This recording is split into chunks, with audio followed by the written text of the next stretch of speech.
Well, when President Trump and his team said they were going to bring greater transparency to the American people, this was probably not exactly what they had in mind. Editor-in-chief of the Atlantic, Jeffrey Goldberg, as we discussed just a minute ago, has blown open the lid on a very interesting story Monday afternoon. The piece is titled, "The Trump Administration Accidentally Texted Me Its War Plans." Goldberg writes, U.S. national security leaders included me in a group chat about upcoming military strikes in Yemen. I didn't think it could be real, and then the bombs started falling. Goldberg refers to airstrikes on Houthi targets, rebels from Yemen. The U.S. launched these attacks earlier this month. The strike killed at least 53 people. Briefly, let's walk through how Goldberg was added to a Trump administration group chat that was deliberately bombing the Houthis. Goldberg writes, on Tuesday, March 11th, he received a signal connection request from a user named Michael Walz. The NSC confirmed Monday that the Signal group did exist. For context, Signal is an encrypted messaging app that journalists use for privacy purposes. Michael Walz is the name of President Trump's national security advisor.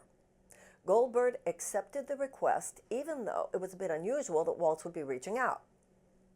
Goldberg says he thought it could even be an imposter trying to entrap him. 2 days later, Goldberg said he was added to the Houthi PC small group. Goldberg said he received a message from Michael Walz that explained the reason for the new group. The purpose was to create a principals committee for coordination on the Houthi situation. As Goldberg explains, a principals committee is a group of the most senior national security officials. After Walz sent that text, a slew of other representatives for high-level officials checked in. Here's a list of all the names that were present in the group chat. MAR presumably stands for Secretary of State Marco Rubio. Vice President J.D. Vance. TG is for Director of National Intelligence Tulsi Gabbard. Scott B. is the Treasury Secretary, Scott Bessent. Secretary of Defense Pete Hegseth, obviously. Brian presumably means Brian McCormick of the National Security Council. CIA Director John Ratcliffe. Chief of Staff Susie Wiles. Special Envoy for the Middle East Steve Witkoff. And Deputy Chief of Staff Stephen Miller. Goldberg says that he consulted his colleagues and had doubts that this group was real, considering the sensitivity of the discussions that were going to ensue. Now, instead of going through every text, we'll just give you the highlights from the text chain. On Friday, March 14th, J.D. Vance had reservations about bombing Houthis since only 3% of U.S. trade runs through the Suez. Pete Hegseth then pushed back, arguing the strikes were about restoring freedom of navigation and reestablishing difference, not the Houthis. Michael Walz said the U.S. was the only country that could carry this out and reopen the shipping lanes, and then SM said Trump was clear on the green light, but that the U.S. should make it clear to Egypt and Europe what we want in return. Here is President Trump's response yesterday. We're using Signal to coordinate on sensitive materials and having to do with what? Having to do with what? What were they talking about? With the Houthis. The Houthis? You mean the attack on the Houthis? Right. Well, it couldn't have been very effective because the attack was very effective. I can tell you that. I don't know anything about it. You're telling me about it for the first time. Of course, plenty of people are reacting to the news. The irony has not been lost on former Secretary of State Hillary Clinton. She posted on X, "You have got to be kidding me." Many believe she lost the presidency to Trump in 2016 over revelations of her use of a personal email server as a cabinet member. In response to Goldberg not including what he deemed sensitive information, independent journalist Ken Klippenstein wrote, "If it was safe enough to discuss in text, it's safe enough to publish. Really disgraceful how cowardly the Atlantic's refusal to publish the message here is." Fox's Will Cain had this view. But the bigger takeaway for me is it's an insight, a transparent insight into the thought process and dialogue of our national leaders. If you read the content of these messages, I think you'll come away proud that these are the leaders making these decisions in America. Defense Secretary Pete Hegseth told reporters nobody was texting war plans, which prompted Fox analyst Brit Hume to tweet, "Oh, for God's sake, the administration has already confirmed the authenticity of the message." Then there was former House Speaker Nancy Pelosi, who wrote, "In my 30 years of experience working with the intelligence community, I have never before seen such horrifying incompetence in the securing of our nation's intelligence. How dare they put our troops at risk with this cavalier behavior? There must be accountability." Former Transportation Secretary Pete Buttigieg also weighed in. And to see this administration claiming that it cares about competence and merit, and then be responsible for an epic up like this demonstrates that these are not serious people. And Senator and veteran Tammy Duckworth wrote, Pete Hegseth, the most unqualified Secretary of Defense in history, is demonstrating his incompetence by literally leaking classified war plans in a group chat. Hegseth and Trump are making our community, our country, less safe. White House spokesperson Carolyn Leavitt is pushing back. However, she posted this morning, Jeffrey Goldberg is well known for his sensationalist spin. Here are the facts about his latest story.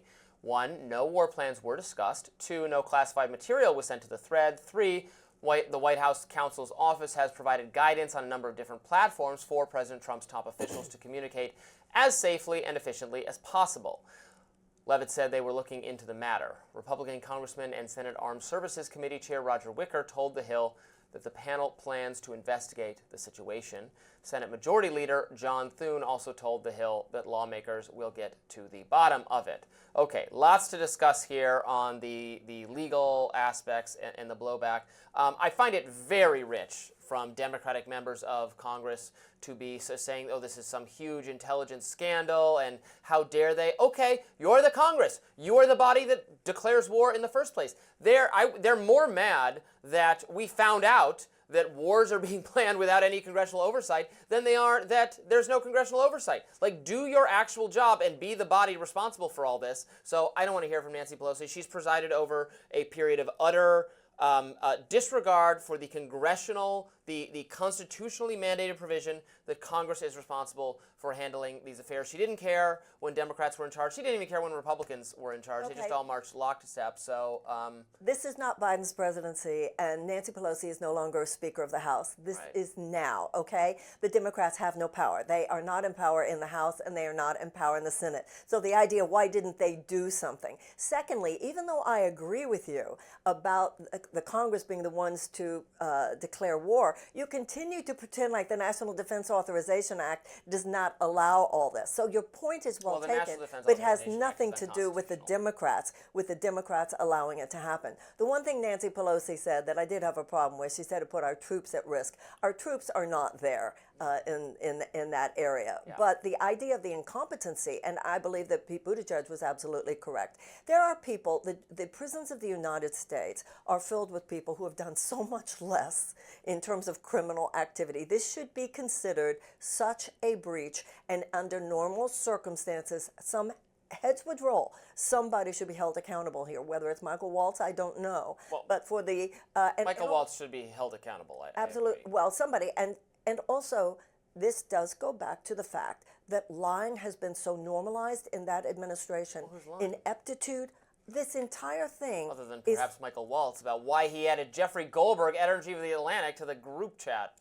This is about people behaving You in think ways. Trump was lying? I think he found out. You said this during my radar. We played that. I think he found out. I think that's when he found out about it. You think From he didn't? Michael Walz? You're saying, When he was asked by the journalist about the story, Oh, I don't yeah. think he knew the story yet. I don't think he knew it. he is president of the United States. Anything I don't think they wanted to tell the boss how badly Well, they that screwed might up. be true. Susie Wiles, well, I trust Susie Wiles on that. It's an interesting point. I mean, you are bringing, on the level of gossip, some of which is significant, you are bringing up very cool things today. Yeah. However, Susie Wiles, although I think she would be loath to tell the boss, I do think she's responsible on that level, and I think she would. This is a salesman. This is who Trump is, and he would know how to play the American people. Like, oh, this is the first time I ever heard of it. There have been other instances where he says, oh, this is the first time I've ever heard about something, as though that absolves him of responsibility while he's figuring out how to handle it. But so he we'll just, see what Trump if does. he already knew what the story was, I think he would have responded to it differently, because he made it, when he was asked the question, he clearly thought it was some kind of dig at how effective the bombings had been, because he said, well, whatever you're referring to didn't stop the effectiveness of he didn't understand what they were saying, that there had been a journalist involved there. He would have responded differently. So I think he was hearing about it for the first time, because his response was not well calibrated to the nature of the criticism. I think that's I see it completely differently than you did. The president went there, both the president and Hegseth are trying to make it like Goldberg is nothing, like the Atlantic is a rag, like it's just a failure. The Atlantic magazine has won numerous Pulitzer Prizes. Whether you agree with it or so you think that makes something a rag that it's won Pulitzer Prize? I don't think You're that. part of that anti-intellectualism that comes into play with this administration and with that group, and it's beneath your level of understanding. I don't think you can. You should point to your awards and your credentials and say, "See, I must be right because why wouldn't they be giving me awards if I wasn't?" That's not right? what I'm saying, and that's not what he said. What I'm saying is that the president and Hegseth tried to shoot the messenger here, making it about I think the Atlantic is just a failing magazine. It doesn't mean anything. A sensationalist, Levitt saying, they're a sensationalist magazine. Listen, there are a lot of things, but they're not a sensationalist magazine. If they were a sensationalist magazine, it might be more fun to read. I mean, they're a magazine with a variety of commentators and perspectives, some of whom I quite like, some of whom I really dislike. I found a lot of their coverage of free speech on college campuses, something that matters to me, has been quite good. My friend Connor Friedersdorf works there. He's a good writer.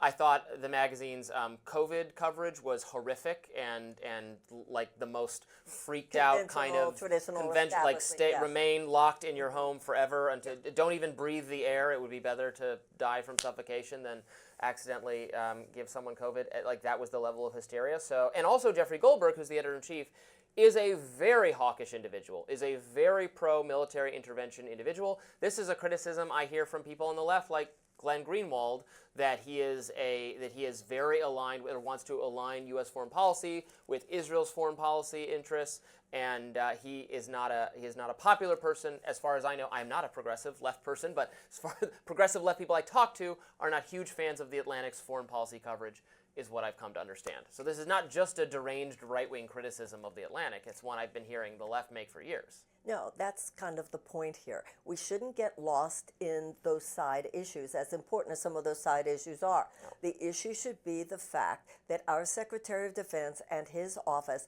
set up a chat. It was like a bunch of fraternity guys deciding, do we go tonight or not? Should we go have a drink first? On Signal. It's outrageous, and that is where the American people need to keep their eyes on the ball in order to make sure that someone is held accountable for this, and that we, as the American people, are assured that nothing like this would ever happen again. I think it's fine to say that this was not the right platform to be having this conversation. I know people are making the claim that it is, in fact, illegal to have it on this platform, and it was certainly either a mistake, deliberate or whatever. It should not have happened that Jeffrey Goldberg was in the chat, so I think we agree on all that.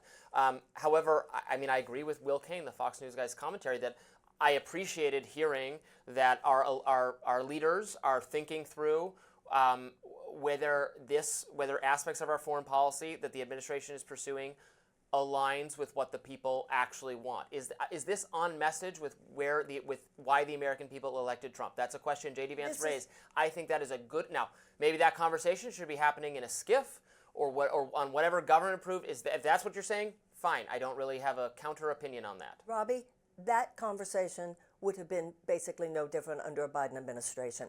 That was a Washington conversation, and that's not even said as a criticism, but that's not something which is any better or any worse than the kind of conversation that any administration, Democrat or Republican, would have had about that particular issue. I believe you. I don't know that for certain. Well, I think everything. Unfortunately, I was never added to. I was never mistaken for Robbie Mook. That was just a Washington. That was Democratic insider discussion. That was a D.C. Defense Department conversation, and I'm not even saying that as a criticism. Mm-hmm. I'm just saying it is not a sign that there are these deep thinkers and these profound intellectuals who are having this conversation. Even though, like I said, I don't have a. I guess my standards are low. Even the slightest. Let's pause and think if this is in the best interest of the American people or what the American people want. That has not been overly characteristic, I would say, of American foreign policy under Republicans and under Democrats. But we are not done with this subject. More to discuss coming up. Stay tuned.